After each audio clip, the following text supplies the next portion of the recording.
Yes, sir. Maybe let's, okay. Good afternoon, sir. This is Good afternoon. from Curious Times, and it's a pleasure to have you on Curious Times Teachers Day. And we're going to be featuring you on our magazine Ed Leaders. And thank you for taking out your time and sharing your journey with our readers. We just sort of very excited to have you. We'll be happy to have an introduction from you on your own. Tell us about yourself and your journey for our audience. Thank you, first of all, for inviting me and for considering me to have an interaction with you for Curious Times. It's really a pleasure, and I was really looking forward to that. Let me tell you about me. I believe and I find myself as a grassroots worker for education.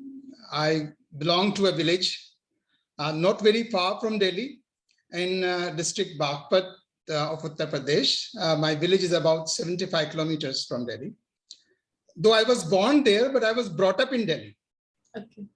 I had my schooling in a corporation school, initially a Urdu medium school, and then Hindi medium, and then I moved to university where I had education in English medium. And my father was a headmaster in Delhi, but I was never inclined to be a teacher, to be very honest. I was always attracted towards men of uniform, especially Indian Armed Forces. I was attracted to. And I was preparing myself to write the Combined Defense Services examination after my graduation. But my father, he was about to retire. That I'm talking about around 40 years back or 42 years back. I did my graduation in 1980, and at that time my father forced me to do B.Ed. Okay. Because he was about to retire, and he said that in teaching you will get a job very easily. So B.Ed is job-oriented course. Right. So please do it. I said, no, I don't want to be a teacher. Very honestly, I told him. He said, what do you want to do? I said, I just want to join armed forces, and I'm preparing for CDS. I had already written one exam. I had qualified also for short service commission. Right. Then he said that because I'm going to retire, so if you do B.Ed, then later on you can continue your preparation for that. There's no problem. Right. And as an obedient son, I accepted and I joined B.Ed.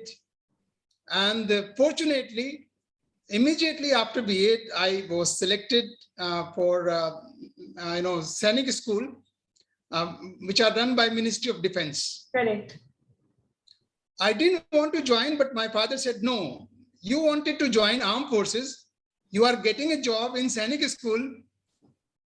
So it's more or less like armed forces.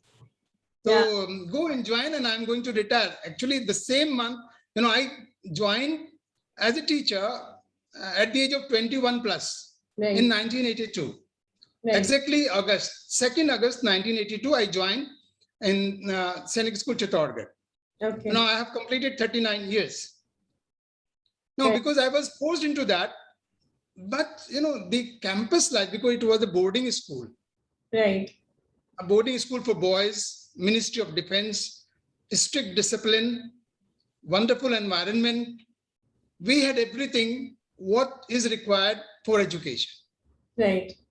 So once I came into it, and when I saw my senior colleagues and the kind of attention I got, the kind of grooming I got in that campus, and the treatment that I got by my colleagues, my seniors, and the army officers, the principal, headmaster, registrar, they were all from armed forces. Right. So I was really attracted to that it was really a wonderful life. Right. A campus life, completely safe, secure, everything very, and we were also in uniform. Right. I never saw teachers, before that, I never saw teachers in uniform. Right. So there in Sainik school, it was compulsory for us to wear a uniform. Right. All the teachers. Then we uniform at different times, different uniform. Okay. During academic hours, different uniform, sports time, different uniform, preparation time, different uniform, like that. So it was really very attractive, and I really started enjoying my job as a teacher. Right, right, And right. after that, I never looked back. So that is, then in 1989, I left Sainik School Society and joined Delhi administration. Okay. There also I was a bit lucky because I got the model school. Right. There were 4 model schools in Delhi run by Delhi government.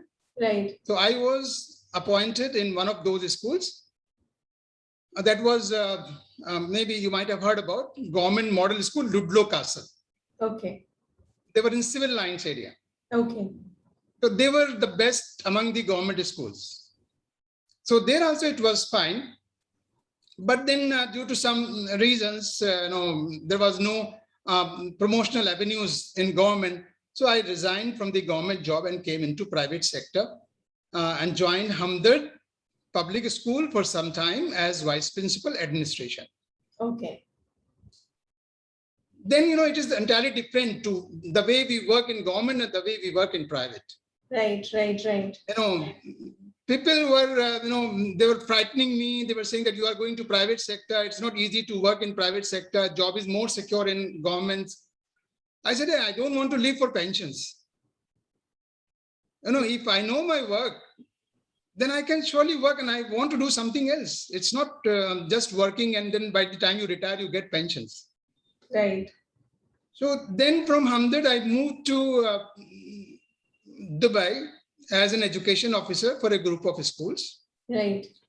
And that was in 2000. And then in 2001, I came to Kuwait as a founder principal Right. of an India International School, Right. which is now 20 years old.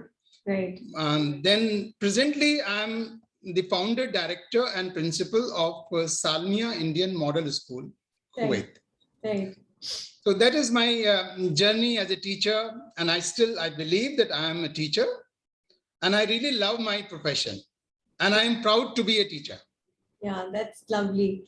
And your journey also shows that how two people's dreams could be lived by one person, like your father, and your dreams got really, a collective platform. You could wear the uniform and he could see you as a teacher. So, I think it's like something was working in the universe that both of your dreams sort of, came together. So that's true. And I really believe that what my father advised at that time, and I accepted, I obeyed what he told me. And I think I was lucky that I came into this profession. And, luckily I represented Government of India also in a youth exchange program that was in 1991. And I visited Japan, under the invitation of JICA, Japan International Cooperation Agency. Okay. And we were selected around a delegation of 30 teachers from all over India. And I was one of them. Right. Brilliant. So, sir, with like a lot happening, you working in the defense sector, in government sector, in private sector, and now working in the Middle East for so many years. I'm sure that you would have, as your career were progressing, you were facing some sort of challenges, right? So the difference that leaders make in terms of their life is like how they encounter these challenges, how they take care of them, and how they move forward, right? And that is important. That answer of yours will also help so many aspiring leaders, like how to work through and work around these challenges so that they can sort of grow in life. So help us with some insights on that. Yeah, actually, as far as challenges are concerned, there are always challenges in any career, in any profession. For me, the biggest challenge was, joining as a teacher and joining a profession which I never was inclined to. Right. So that itself was a challenge for me. Right. but when I went there, when I joined, and that too, because I can say myself that I'm very fortunate that I started my career, at an institution which was, a national fame institution, Right. Sainik School. The Sainik schools, which, they produce, students, children, those who join armed forces, not only armed forces, civil services, engineering, medical, Right. all fields. I think more than 90% children are successful, whether they are in civil services or in armed forces or as a businessman or doctors, engineers. So that was the institute where I joined. So that way I find myself very lucky. First challenge was that only, that I was not inclined. So I had to make up my mind that I must teach. Right. But then I was really motivated and inspired to see my senior colleagues, the way they were conducting themselves, and that the way, the kind of relationship between the student and the teacher, Right. which I had never seen in my schooling time.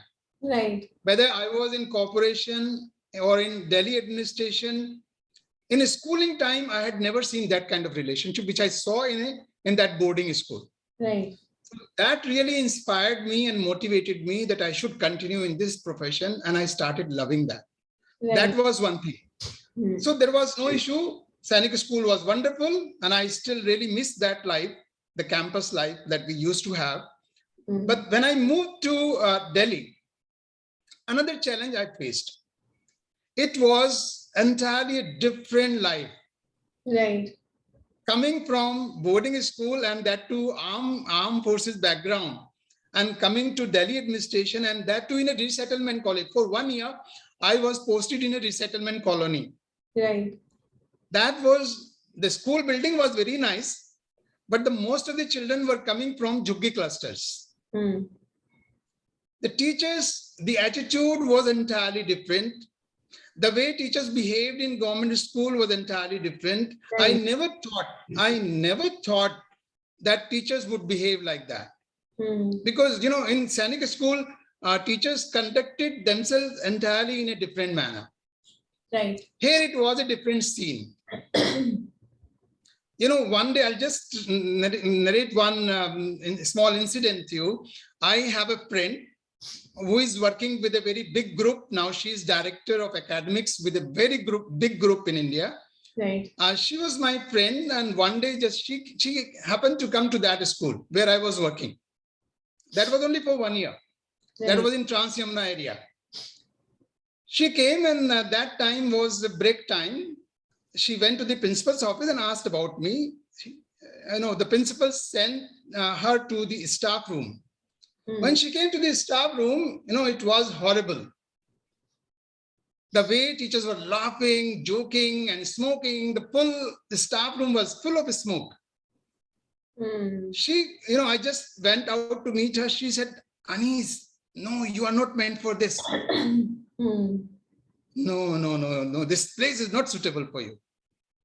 That also really made an impact on my mind. Right. Why? I mean, yes, I also felt like that I came from Sainik School and now entirely in a different environment. Right. So, and the teachers, they were not, doing the duty which as a teacher they should do. Right. So many things. Teachers were materialistic. They were going for tuitions, forcing the children to go for tuitions, all that, which I never liked. I mean, right. Your own time, you are not teaching, and then you are forcing the children. And, a teacher of any subject will teach all subjects. Okay. So that was really horrible. But luckily, next year I was posted in a model school, Ludlow Castle. The life was better there. One thing which I never forgot, my routine, my habits that I had made during my Sainik School stay, I never changed to that. And that was the reason, I think a main reason of my success, that, I never changed my habits, good habits, which I had learned as a teacher in Sainik School, Chittorgarh. Right. So teachers, many teachers, they would say that, why do you work so hard? I was never late to my school. Even if I stayed 20 kilometers away, I was always on time. And I would always reach my class on time. with a very pleasant mood. If I had some, bad mood, I would leave it back.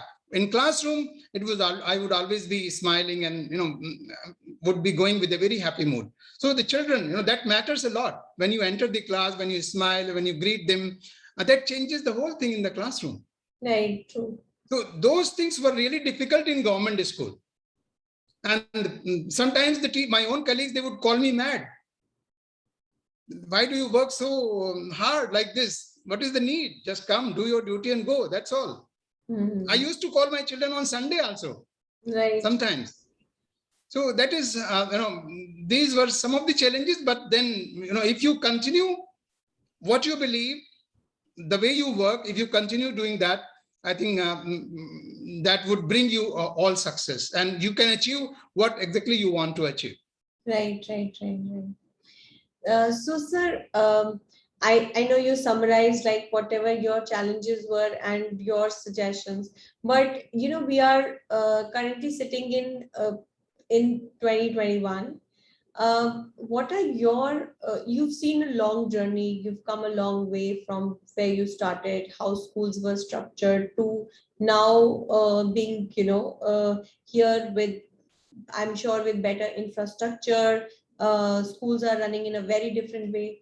So some of the challenges that you would have encountered maybe do not even exist today, right? So, for the new aspiring leaders and the teachers who also aspire to grow, what are your messages to them? I'll tell you one thing.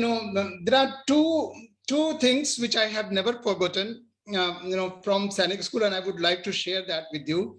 When I entered, first day I entered the staff room of Sainik School, there were two quotations on the wall. To this day, I remember those quotations. Number one is that teaching is not a profession like medicine. It's an obsession and not a vocation. It is life commitment rather than livelihood.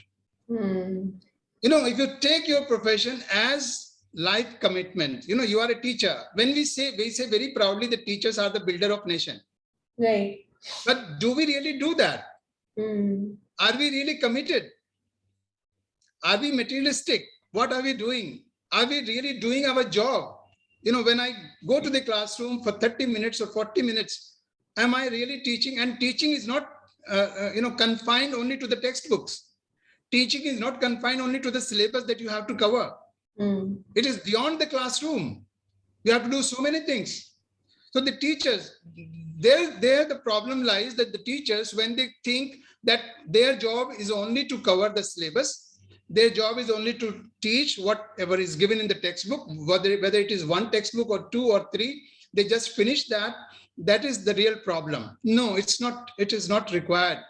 Yes, syllabus is fine, but there are so many ways to finish that, to cover that syllabus. That commitment is required. You have to do so many things beyond the classroom. So the teachers of today, they should do that. They should be committed to their job as a teacher, and they should enjoy their job as a teacher. That is what I feel. Right. So, sir, so much of the content, or so much of even the training learning process has been shifted to technology right now, right? Yeah. And teachers' intervention is there, but there is a lot of that task that has moved to technology. Now, what do you think? Like the new role for these teachers, and then how they need to continuously inspire themselves to move forward with that. And see, whatever technology, technology has given us many advantages. There is no doubt about that. Right. So many upper hand, so many things technology has given. So we should use the technology in the right direction, in the right way. It should be used. But whatever technology you may have, right. For a teacher, preparation for the lesson before entering the class. How much time a teacher spends on the lesson? I remember when I started my career. we didn't have those, all these technologies, now for every lesson, ready-made things are available. Right. There are so many publishing houses who are, presenting each and every lesson the way, they should be taught, what are the questions, what are the answers, everything is available. But does the teacher really go through that? And does the teacher accept whatever is written by, by the author or given by the publishers? Right. It's not necessary each time that whatever is given there, you have to see yourself also. As a teacher, you have to go through those material from the point of view of a critic. Right. And then see what is good. And then your clientele, what is your clientele? Are you handling the children in a city like Delhi? And in Delhi also, are you handling the children in a resettlement colony? Or the children, in the best of the school like, Sardar Patel Vidyalaya or Delhi Public School, Arkipuram, or Springdale or GD Goenka or any good school, the clientele will be different. Teaching in a government school will be different because your clientele is different. The parents are different. Their needs are different. Right. So we have to adapt to those changes. As a teacher, I must see where am I working. Now I'm working in Kuwait. My children, the clientele, the children that I have, they are from different nationalities. Right. I have more than 25 nationalities in my school. So do you think I can handle them in the same manner? No, it's not possible. Right. I have to understand their culture. I have to understand so many things. But believe me, children, wherever they are the same. Right. Many things are common. I've been to Japan, I've been to Australia, I've been to UK, I've been to Uzbekistan. Children are more or less same everywhere. Right. Yes, the culture will be different, the needs will be different. So as a teacher, I must understand those things. So the teachers, they should be, first thing is they should be committed. They should be ready. If after 39 years of service, I've been a teacher of English. If I go and teach class 6 or class 11 today, I must spend at least 1 hour before that to prepare the lesson. Right. Whatever technology I may have, that doesn't matter. Technology, yes, they're advanced. They have given you many upper hand. They have given you advantages. And you should use that technology for the benefit of the children. Right. To get more output. Right. And sir, so, this is on the occasion of Teachers' Day that we're interacting, Teachers' Days of India. Just want, your thoughts and your suggestions to really the students, right? They are also in 2021 and things are a lot different. The resources that are available to them, the opportunities that are there. And again, there are like the population has gone up. There's a restriction in opportunities in some places, but there are new opportunities in some other cases.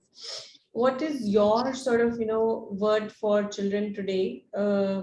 What should they be looking at, right? And how should they plan? For children, certainly, for children, not only for children, even for the teachers, I think it would be the same message that change is inevitable.